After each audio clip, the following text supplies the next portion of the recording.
Judy.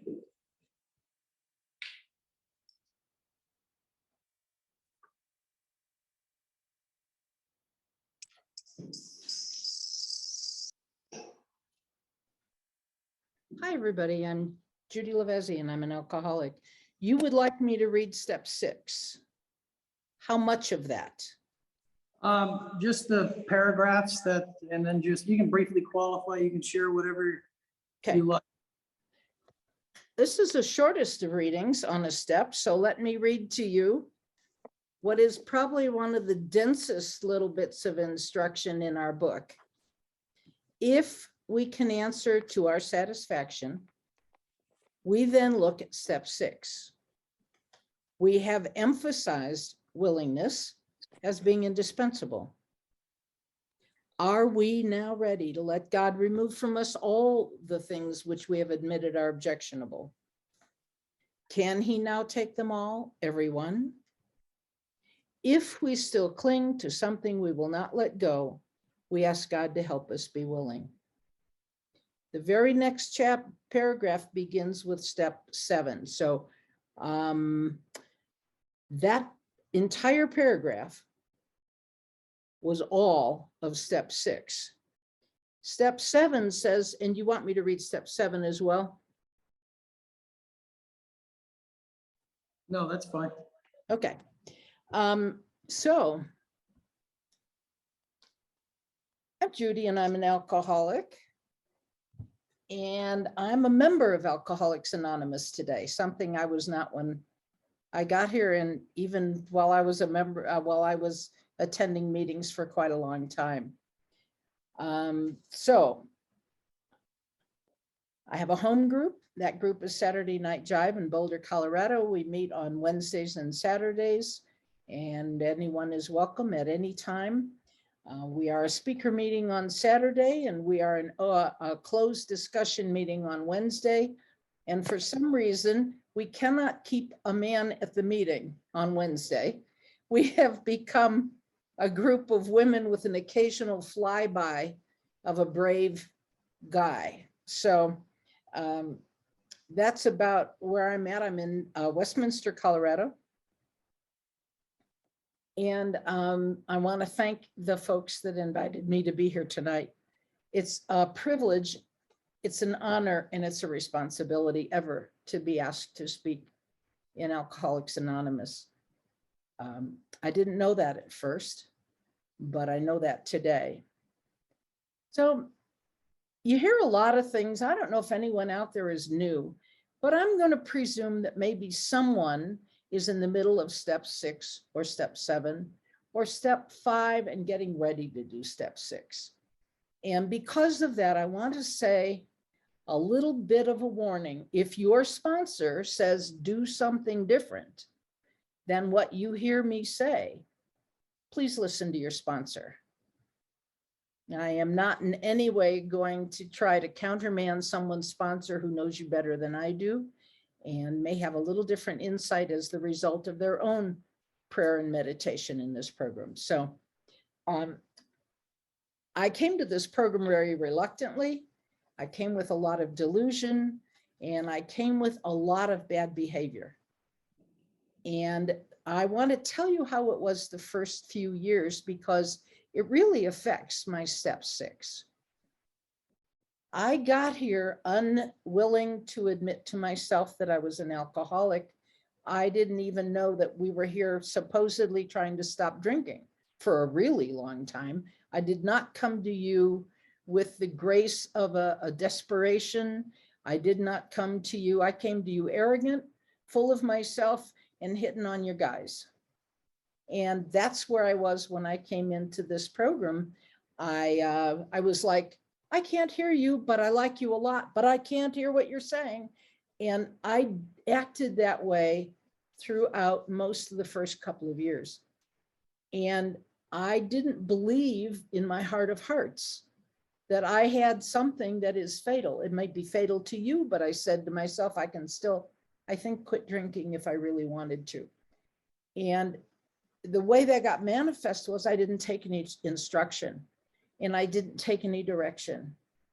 And it was nearly 7 years. I was nearly 7 years sober by the time that my life started falling apart.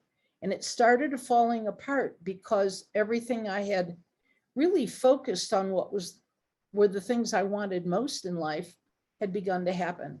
I had found him and we were getting married. My life was stable. I had a job. I was no longer in a dirty house on welfare with those rotten, awful kids that were making me look bad and keeping me up at night, and frightened out of my wits as a single mother on food stamps. That's where I came in. And my life had changed a lot. And I'd heard you talk about the steps of Alcoholics Anonymous. I'd heard you talk about all of them.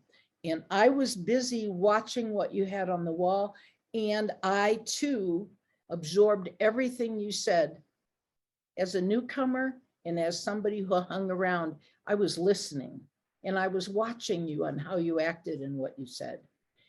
I thought that if I could talk about the steps, and I thought that if I could talk about the traditions, that what that really meant was that I had done them. So I'm one of those people who was here for a long time without ever coming to grips with the program until I got everything I wanted, almost. And the reason that's really significant is that it's the 6th step that begins to deal with what the heck goes wrong with me. So I'd like to try to keep this to my experience. I find that when I think I know a lot about the program, it's really better to stick to my own experience, which might be a little different than yours. And I haven't been to prison, and I haven't had 4 husbands. I've only had 2. I'm a piker in some of my circles. And I didn't get here real young, and I didn't, it's just my experience. So do what you can to suit what I'm saying to the principles of the program rather than me personally, because the program is filled with principles and they don't change whether it's you or someone else. Anybody who follows the same principles will have, I think, the same chance at sobriety, because we're not cured of alcoholism. I can claim recovery from it, but not a cure. And the day that I am the most self-centered is the day that I'm closer to a drink and the day that I'm closer to driving everybody else away. And there are a number of things that get me self-centered, and there are a number of things that get me rooted into what Bill calls over and over defects of character.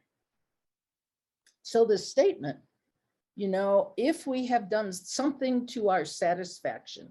So what is it that we have done? It says that we've had that sacred moment after we've done a 5th step, and we've answered a question, a pretty important one to ourselves, that our list is complete, that we have tried to do our very best. It says, is our work solid so far? Are the stones, the foundation stones, properly in place? So if I can answer that, for now, I think I've done the very best that I know how to do. It's been complete, it's been honest, it's been thorough. I don't think that I'm ever completely done with this process, but for now, I can move on. So we get to a 6th step, and Bill, I've always thought, frankly, that Bill was kind of tired by the time he got to the 6th step. He'd gotten as good as he wanted to get, and he was tired. And he said, well, do the best you can. Let God take care of all this. Let's ask God for help.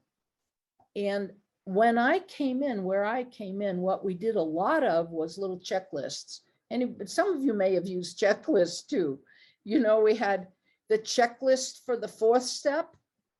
Yep.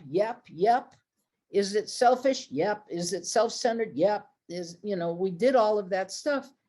And I'm one of those people who had begun sponsoring fairly early, at a time when I was probably transmitting more of the illness than I was of the solution. But just the same, You told me that sobriety was in working with others.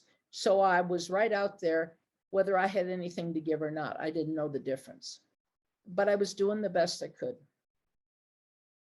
You know, it says in the book that we have to ask for the proportional ability to think straight. And some of us, like me, have struggled with thinking straight most of their sobriety, because I always think I'm thinking straight. And I have to look at my friends and see if they've got an eyebrow raised, you know, and I say, you know, I've got this idea. And people raise, and they all go like, no, not again. So I always think that I'm thinking straight. And I had a list from my inventory. I had a list that included a lot of big things. I had institutions, I had people, I had places, I had situations. I had, for example, given away a child when I was a teenager. And the result of which was that I had a terrible resentment against someone who had, let's just say, done me badly. And I had been telling myself for years, how could I possibly deal with this from a point of view of personal defects when I'm one of the people who had never hurt him in any way, and I was deliberately a deliberate target for someone? How do I make peace with that kind of thing? And maybe a lot of us have got some issue that we think, I didn't invite this, I didn't deserve it, and here it is, and it's what's come at me in my life. And what do I do with that? How do I reach a place where I can see this differently? So the fourth step really talks about identifying that. And I don't think it matters whether you're doing a 4-column fourth step, a 5-column fourth step, or a 6-column fourth step. By the way, people do one or the other. And you know, there was a time when I thought that was really important. Today, I see it a little differently. Today, we just get the job done with the information that's in each one of those columns, whether you put in a column or not. Let's just get our work done. And so, you know, I realized that most of my inventory has been the result of difficulties with other people. I've had difficulties with institutions, but most of my interpersonal stuff has been what's caused me pain and affected my behavior and brought up my character defects. So, and a lot of it's just petty crap, by the way. So I'm sponsoring someone and I'm trying to do it with a checklist. Where have I been? Selfish, self-centered, you know, fill in your the little checklist. Fearful. And the girl looked at me, and it was a moment where a truthful thing happened in my head. This woman looked at me and she said, you know, I can see that all of these things are true for me, but I also know that I keep doing them. And I keep doing them even though I make a checklist, it doesn't change. I do it again.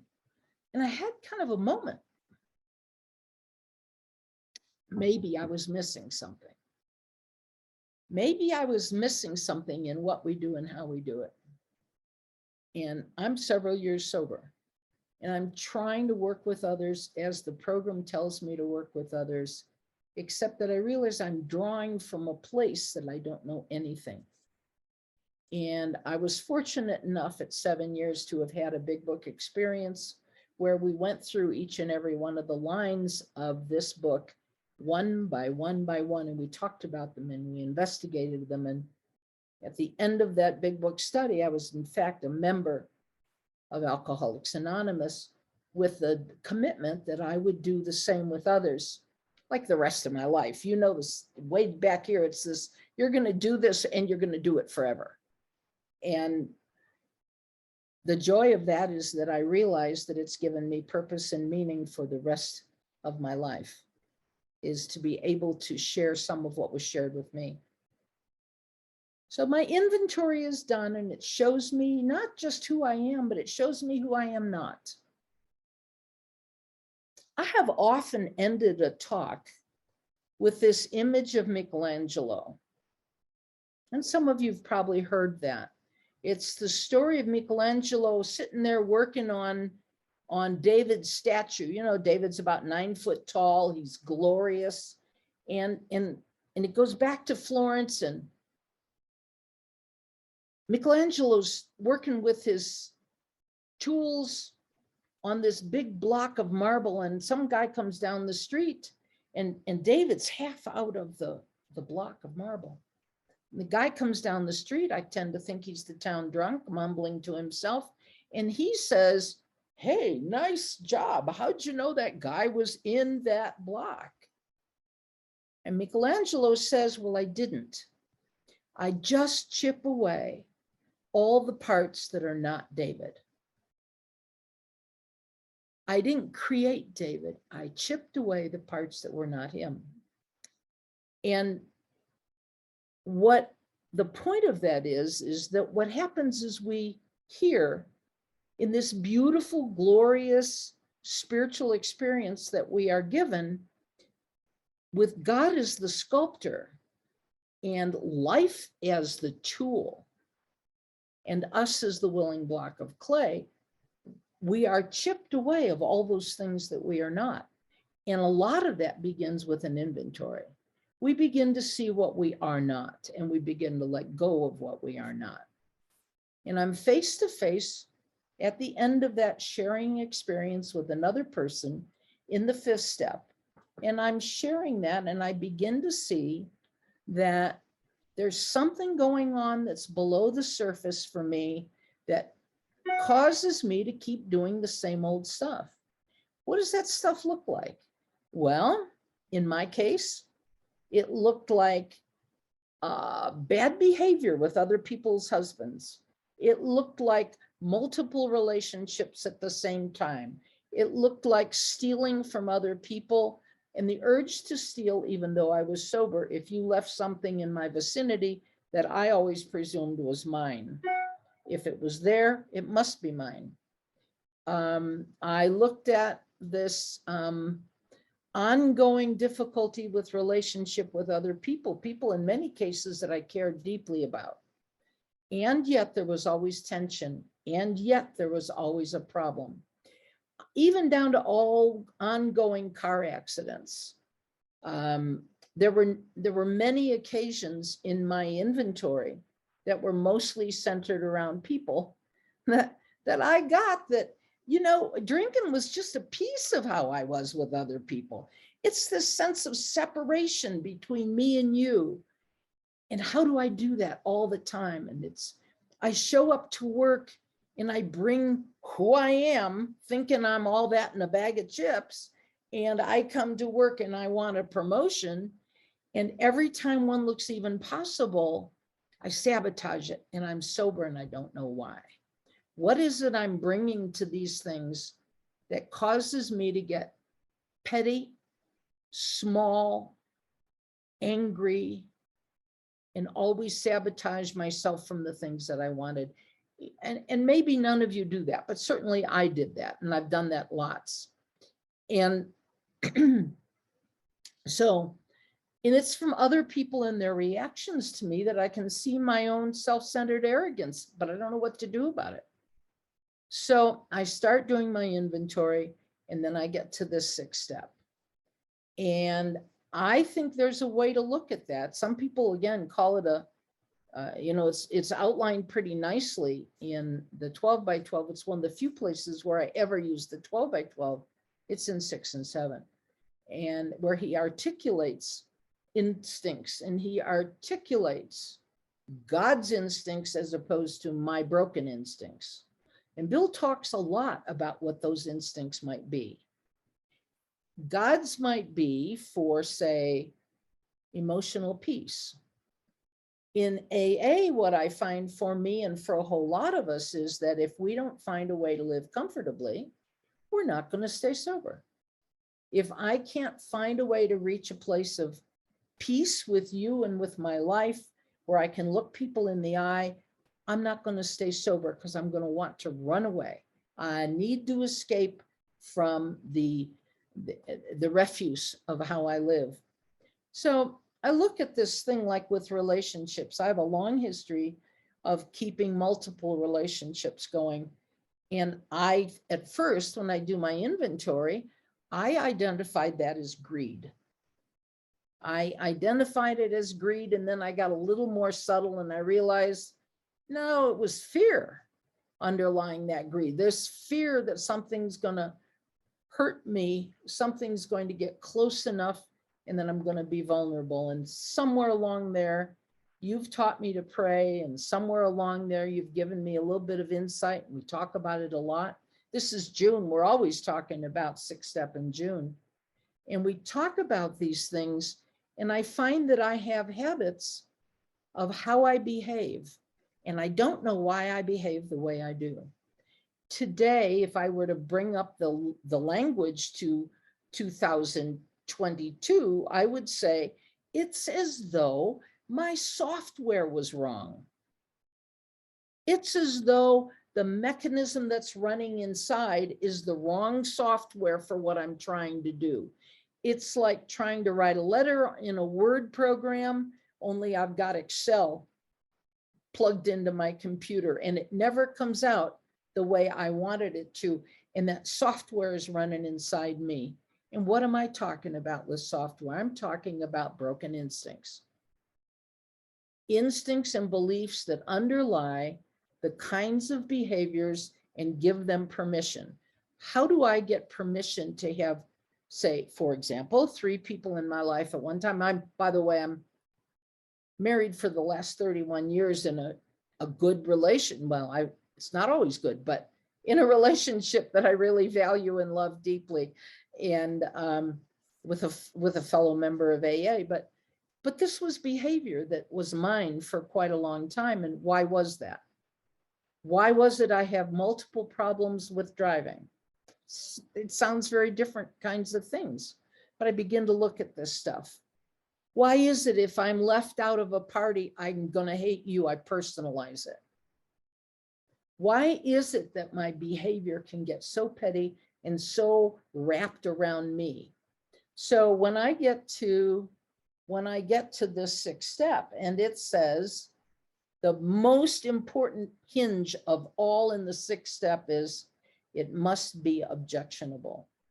And the fact for me is that I don't object to my defects of character. I don't even know what they are, but I certainly don't object to my defects.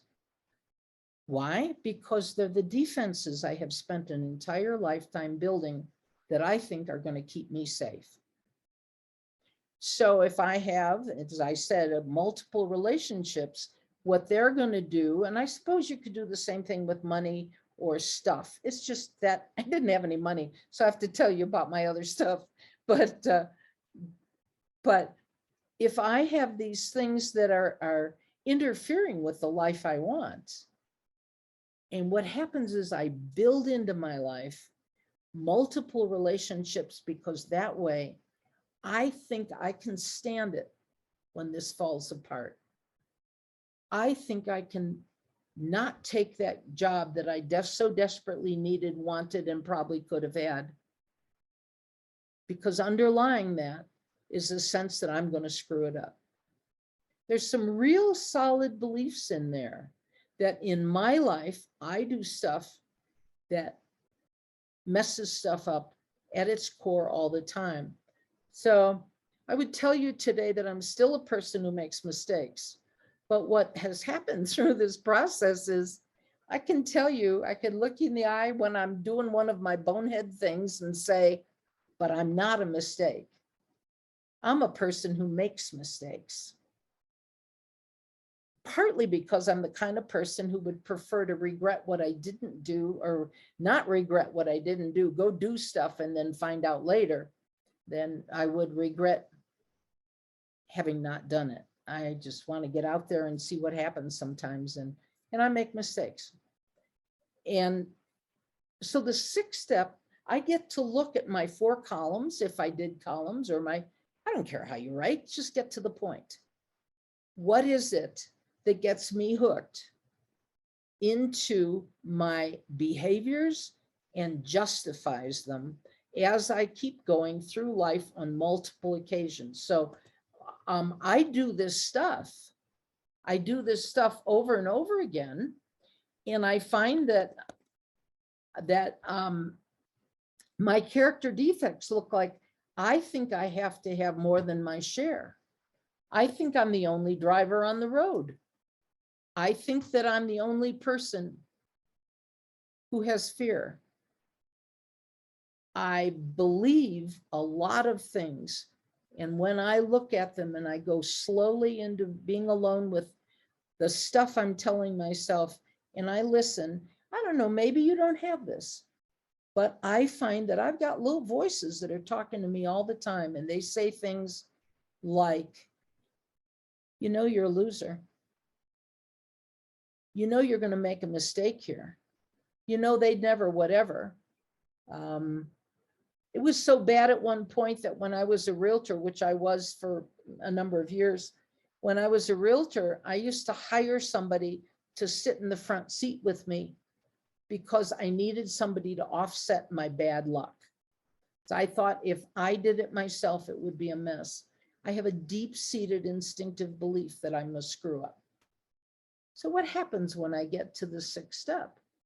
And I find that I have to begin to invite a higher power in for me even to hear my own voices, for me to see why is it that the things that are in my way, in the path of my living the way I want to live with you, the things that are in the way are me. My behaviors are repetitive and I always justify them to myself. I am always justified in what I do and that seems normal.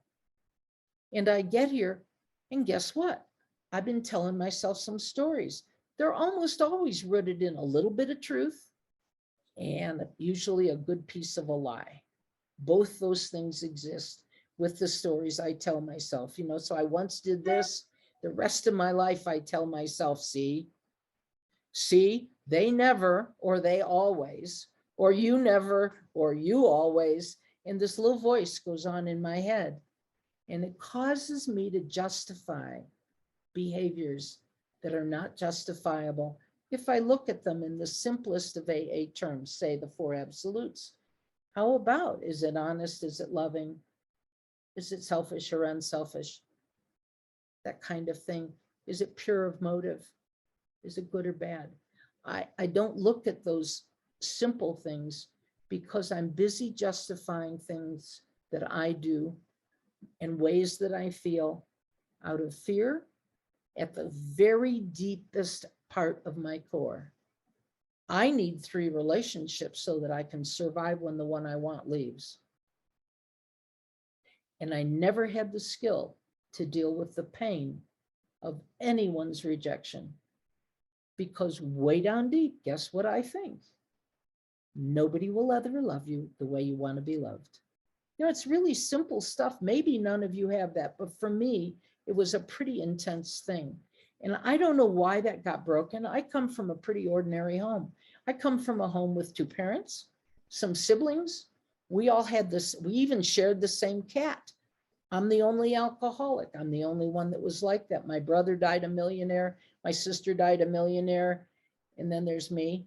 And, you know, that wasn't the story. I'm one of those people who couldn't pass a bar without going in and finding some relief. And it's always been relief for me, a bad need for relief from the things that I believe way down deep. And as we become deeper and deeper in alcoholism, what happens is we verify, we validate that. And then you get here and we get 20 people in a room and they're all going, you can do this. Come on, be my friend. Come over here, we'll have coffee. And we begin to counter that. But we don't always understand that what I think the piece that I missed for a really long time was that until I found my own behaviors and my own beliefs objectionable to me, it doesn't matter if they're objectionable to the world. I'm too selfish for that. They have to be objectionable to me. So I begin a little process of looking at, this is just how I do it, by the way. I begin a little process of looking at what's the price I pay for some of this stuff. Man, it gets in the way of relationships that I really want. It kept me from all kinds of things. It keeps me from showing up. I couldn't show up to be the secretary at my district because they kept saying, we need somebody to take notes. And I'd think, boy, I hope somebody knows to show up to do notes, because if I do it, I'll do it wrong. And somebody will criticize me, and I can't stand criticism. And they said about 2 months in a row, we sure need somebody to take minutes. And finally, they got absolutely aggressive and they said, Judy, will you take the minutes? Because I was sitting there doing nothing. And I did. And they're not the world's best minutes. But once I had done it, I thought, oh, AA trusted me to do something.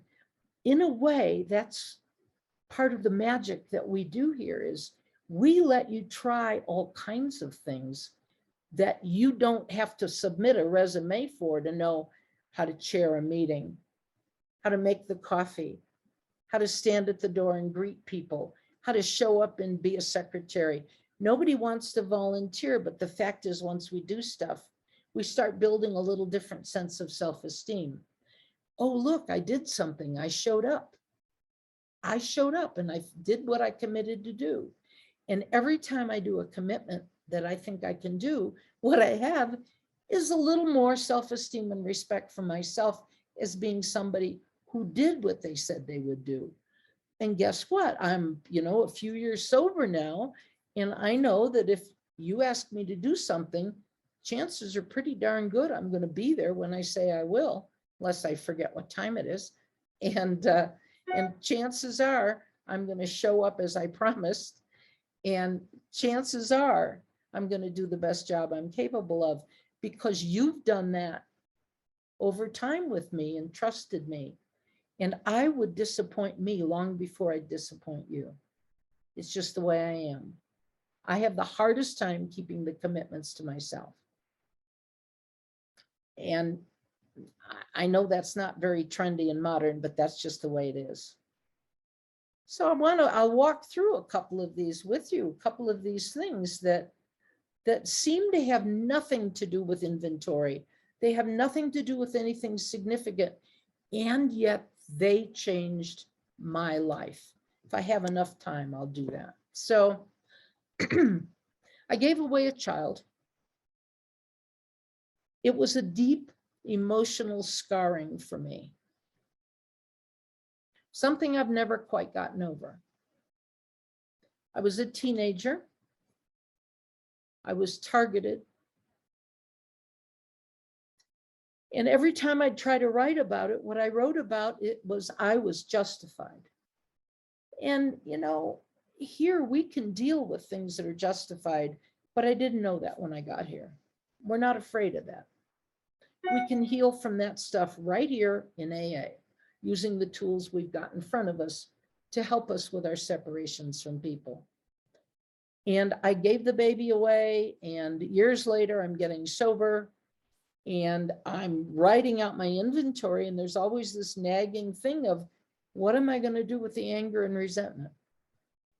Because in my head, I was betrayed, and that's a deep trust thing. A lot of us don't have very good trust. We're like, ooh, no, you got to prove yourself for 4 years before we'll give you any trust at all. And I'm here and I don't trust much, not deeply. And that betrayal is sitting right there in my head, and I can't trust people to show up and do what they say they'll do, because there's always somebody else with different intentions. So we were sitting around trying to do a little 8th and 9th step list. And I started looking at this because I'd never been able to look at it. And I started looking at going through this one area that was completely blocked to me for years. how could I possibly come to peace with such a deep resentment? And I began to pray about it, because I've by now learned how to pray and learned how to show up and ask God for help. And when I did, I begin to get this sense that how could I have kept the ball rolling so that I could put myself in a place where I could be harmed? That was, thank God the book wrote that in there. What did I do that put me in a place where I could be harmed? And after a lot of time, it came to me that I had used him in a way. My dad had died a couple of years before, and I went out looking for emotional support, emotional nurturing, somebody older, somebody that I could sort of depend on. Dependencies for me can be really dangerous. And I went out becoming really dependent, and somebody showed up to fill that need. And I got that I set that up in a way that was where I participated. I didn't know about the rest of them, but that's where I kicked the ball rolling. And then I thought, how often have I put my dependencies on other people? And I started looking at this, and I found out that I have spent a lifetime of letting people, out of anger and revenge, letting people love me that I didn't love back. I have invited people in my life and given very little back because I wasn't willing to be emotionally vulnerable. And how often I have done that means that I'm not married for the first time. I'm married to the second time, having had multiple long-term relationships over a long period of time, unable ever to feel what one would want to feel back in that relationship. I was not vulnerable enough to actually be vulnerable in a loving relationship. It affected every aspect of my life. It really did. And has. We get to live with some of that stuff. Until I could see that that might be objectionable to me in the here and now, that my reaction to that meant that I was putting my instincts for emotional peace into a place where I was depending on something outside of God and me and the program to provide me with my sense of self, till I could see just how selfish that was. And I could see just how one-sided that was, until I could get to that place. I never could hear the little voice in my head that said, they always do that. They always do that. I never could have heard that. And when I did, I realized that I have built a life around that justifies some fairly obnoxious bad behavior. And I built a life verifying, validating that to myself, because I'd never seen it from a 6-step point of view, that it kept me separated from you, from God's other kids, and kept me separated from people I loved at a very deep level. And I didn't know that. I just didn't know that. The story of the amends is a story for another time, but that was exactly where I got to with being able to say, this makes me sick. This literally makes me sick. In the tapestry of my life, I have a big old thread that is rotten, and it runs through everything I do.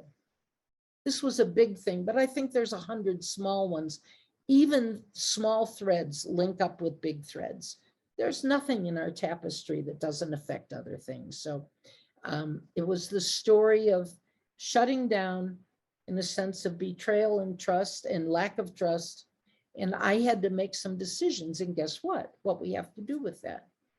The 6th step talks about humility, and it begins to let us get to a place where we are humble enough to know that I can't ask one of you to fix that for me.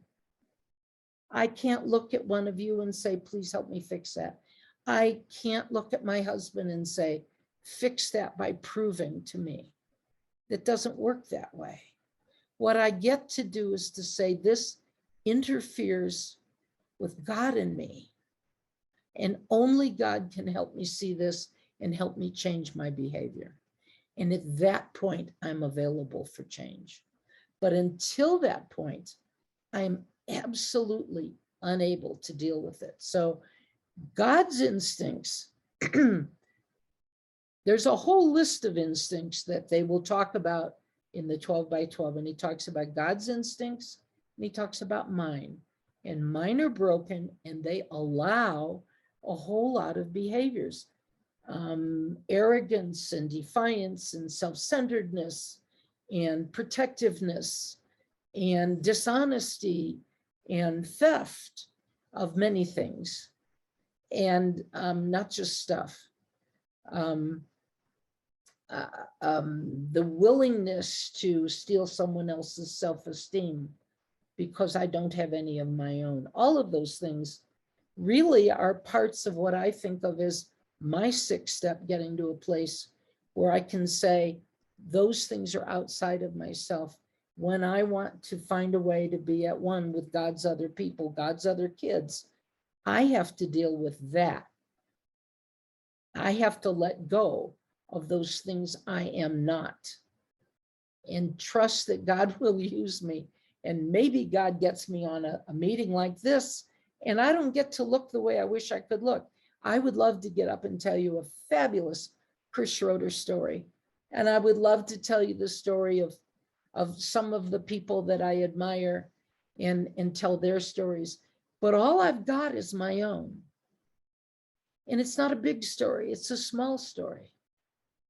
I have 4 kids, 2 stepkids. I was a single mom and we were on food stamps and my house was dirty and my bed was unmade and my mattress was on the floor and my kids were juvenile delinquents. And it is through the practice of these steps that I found the peace, the enthusiasm. I love you guys and I love AA more with every passing year, not less. I love our meetings and I love our attempts to aim to be better. And I love that we tell the truth here. Those are the things that you have given me. You gave me lanterns in the darkness. And what I need to say is that my children, they were all in kind of bad shape when I got here. And I had some folks from AA that kept saying, you know, we think they're probably okay kids. And I thought, oh man, you should be with me when every date has to go with me to a police station somewhere to pick up one of my charming children. And, you know, when I began to trust and turn them over to the God of their understanding, those children began to get better. I don't know when it happened, but it happened at about that time. And today I have 4 adult children of my own, 2 stepchildren who are both adults. I have grandchildren, 10 of them. Not but one of those people is in Alcoholics Anonymous or needs to be. And that's the power of this program. One of you showed up to sponsor him, to take him through. How is it we spend a lifetime doing unselfish things with what my friend Schroeder calls the 12 inconveniences? This is a program built on self-sacrifice. It is a program built on doing for others. It is a program built on letting myself be just a little less than I wish I were sometimes and learning not to depend on you to make me okay. There was a time in my sobriety where my marriage was failing. And I was Googling how to smother my husband.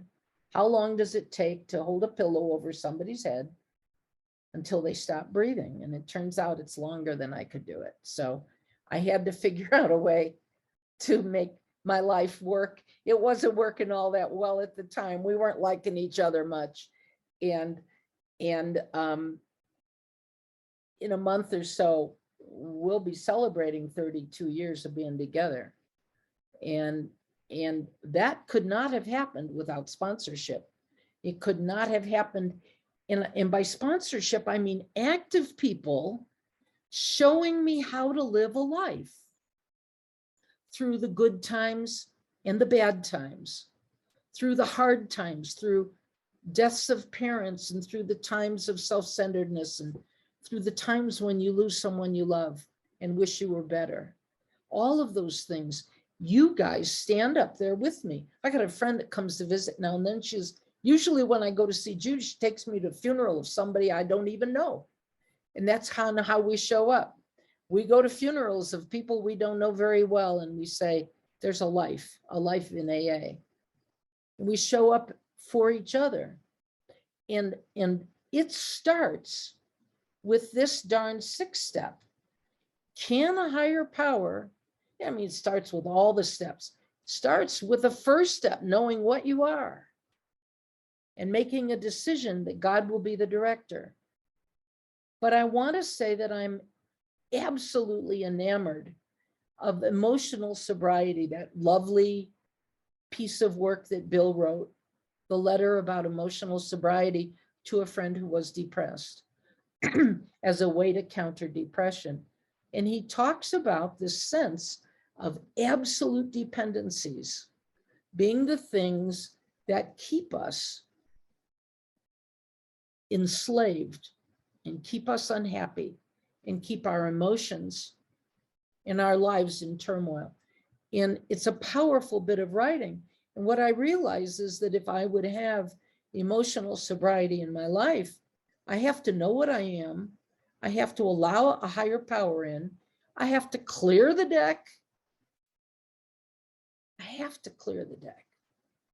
And the 6th step gets me to a place of greater depth than I did when I was checking boxes on a list.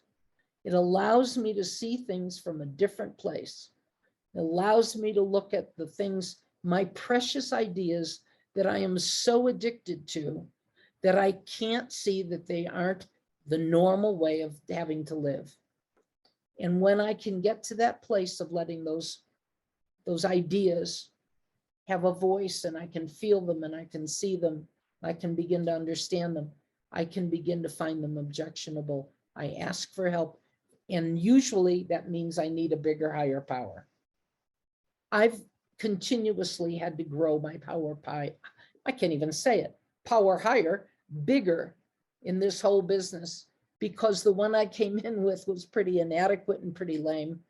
It was like, you do your thing, I'll do mine, get out of here. And now I get up and I go, I'm about to get up. Would you be with me, please? Turn my thoughts for the day in another direction. Keep me from the grossest of my errors and help me be useful. Heal me that I might help others. Because that's where I have to depend on a higher power to help me do what is my job for the day. And I start that before I get out of bed in the morning. But to get to a place of emotional sobriety, that goal of living at peace, that goal of living in the spirit, this is the way we do it. And we clear the decks with 1 through 11. And that brings us to a very precious 12-step work that really is the work of Alcoholics Anonymous. The work of Alcoholics Anonymous is the 12-step. It's not the stuff we did before. The stuff we do is to prepare us to do that kind of work. And if we aren't prepared to do it, you'll be like me. Don't be like me. I was giving away all kinds of goofy ideas because I didn't know. And little by little, I think I have been blessed with friendships, direction, guidance, and usually it looks like one of you guys shows up when one of you guys is supposed to be there. And, you know, you can't make this stuff up. You just can't. We've got 13-year-olds that got sober and became lawyers. We got 16-year-olds that came and became doctors. We got 80-year-olds that came and were able to live the rest of their life with a joy and a sense of purpose. What's not to love about Alcoholics Anonymous? As goofy as we are, each and every one of us matters one to another.